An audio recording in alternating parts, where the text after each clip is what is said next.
दिवाली के बाद दिल्ली में चुनाव।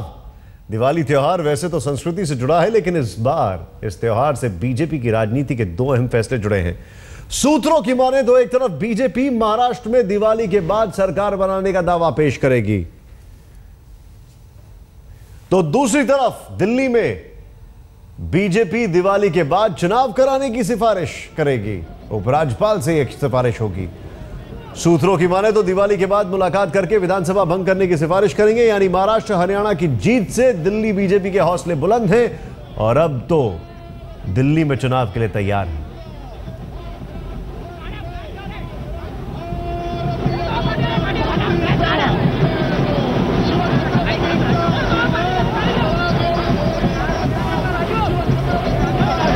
तस्वीरें आपके सामने। महाराष्ट्र में दिवाली के बाद सरकार और दिल्ली में दिवाली के बाद विधानसभा भंग और फिर सरकार बनाने की तैयारी के लिए चुनाव की मांग। हौसले बुलंद, इरादे मजबूत, क्योंकि पीछे है महाराष्ट्र और हरियाणा की जीत का जुनून।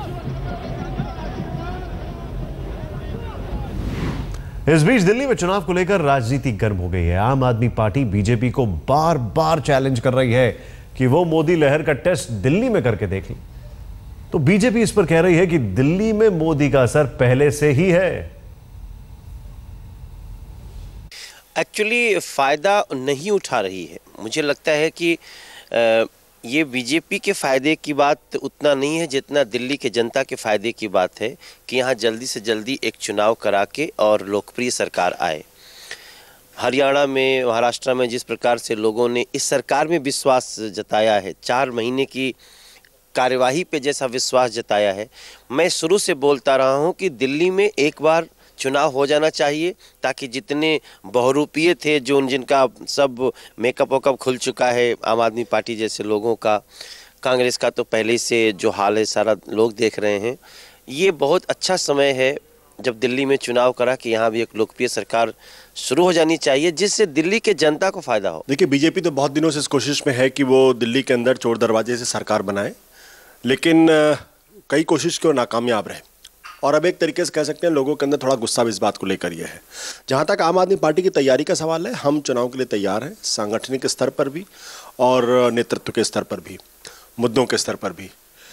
जहाँ तक मेरा अपना ये मानना है कि दिल्ली के अंदर हरियाणा और महाराष्ट्र की लहर का कोई मतलब होने वाला नहीं, क्योंकि हरियाणा और महाराष्ट्र के अंदर लोगों ने लेसर एविल को चुना।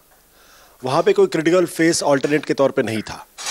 दिल्ली के अंदर हमारे पास आम आदमी पार्टी एक बहुत ही सशक्त विकल्प के तौर पर उभरी है और साथ ही साथ अरविंद केजरीवाल का तेजस्वी नेतृत्व भी हमारे पास है।